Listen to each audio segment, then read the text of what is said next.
ఈ రోజు leaders purse with సౌమ్యారం programme లో మనతో పాటు ఉన్నారు ఎమ్మెల్యే కూన రవికుమార్ గారు.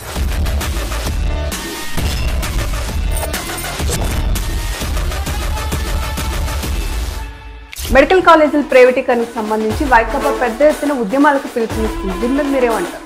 మరి ప్రైవేటైజేషన్ కి పీపీపీ మోడ్కి తేడా తెలియనటువంటి వ్యక్తి 5 సంవత్సరాలు ముఖ్యమంత్రిగా పనిచేశాడు ఈ రాష్ట్రానికి.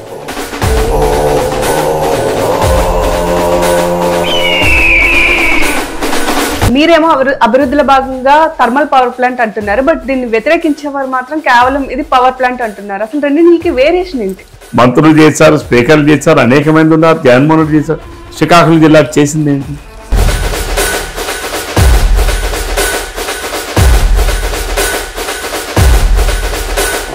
ఒక 100 కోట్లు పెడితే ఏదైతే క్లోజ్ అయిపోయిన షుగర్ ఫ్యాక్టరీ ఉందో దాన్ని తెరిపించవచ్చు కదా అని చెప్తున్నారు. అసలు షుగర్ ఫ్యాక్టరీ విషయంలో వాస్తవ పరిస్థితులు ఏంటంటారు? వచ్చేటటువంటి గూగుల్ డేటా సెంటర్ బీజేపీకి సంబంధించిన ఒక ఎమ్మెల్యే ఒక గోడాం లెక్కే ఉంటది కానీ అన్ని ఉద్యోగాలు రావు అని చెప్తున్నారు. అంతేగాని ఏదో 1,80,000 ఉద్యోగాలు లేకపోతే అని మాట అది అప్రాప్రియేట్ కాదు. అన్ని ఉద్యోగాలు మాత్రము అది డైరెక్ట్ ఉద్యోగాలు రావు. మరి ఈరోజు కొన్ని వేలాది లక్షలాది ఉద్యోగాలు ఇవ్వడానికి ముందుకొచ్చే కంపెనీలు వస్తూ ఉంటే ఇక దీని మీద డిస్కషన్ అంటే డిప్యూటీ సీఎం పవన్ కళ్యాణ్ గారు ప్రజల్లో ఏదైతే జనసేనకు సంబంధించినటువంటి ఇమేజ్ ని పెంచుకునే ప్రయత్నం చేస్తున్నట్టు కనిపిస్తుంది.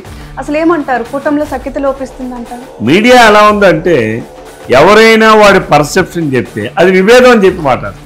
నాదెండ్ల మనోహర్ గారు కానివ్వండి, జనసేనకు సంబంధించిన నాయకులు నాగబాబు గారు కానివ్వండి, జిల్లాను విజిట్ చేయడం, జిల్లాలో ఉన్న సమస్యలను తెలుసుకోవడం, ఎస్పెషల్లీ కాంప్లెక్స్కి సంబంధించినటువంటి దాని మీద ఆయన ముందు మాటలు తీసుకోవడం, అసలు దీన్ని ఎలా చూస్తారు?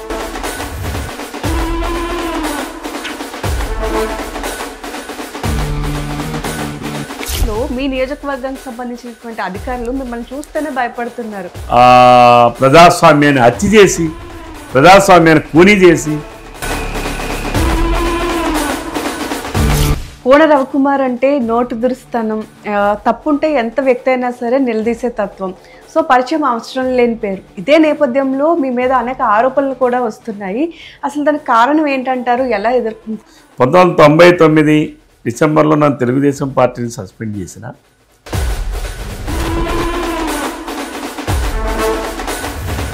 సో కల్తీ మద్యం కేసులో జనార్దన్ రావు మాజీ మంత్రి జోగి రమేష్ చెప్తేనే చేశాను అని ఒక పక్క చెప్తున్నప్పటికీ కూడా వైసీపీ వాళ్ళంతా ఇది టీడీపీఏ చేసింది, మూల కారణం టీడీపీ అని చెప్తున్నారు.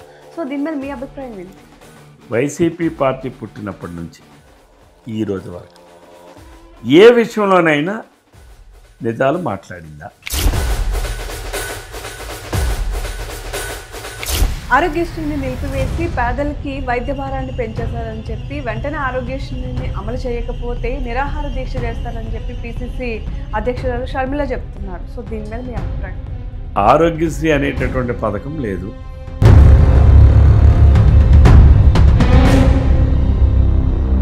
ఆముదాల వలస నియోజకవర్గ MLA PUC chairman Koona Ravikumar ప్రత్యేక ఇంటర్వ్యూ లీడర్స్ పల్స్ విత్ సౌమ్యరాంలో నవంబర్ 1 శనివారం సాయంత్రం 6 గంటలకు మీ QTV మీడియాలో.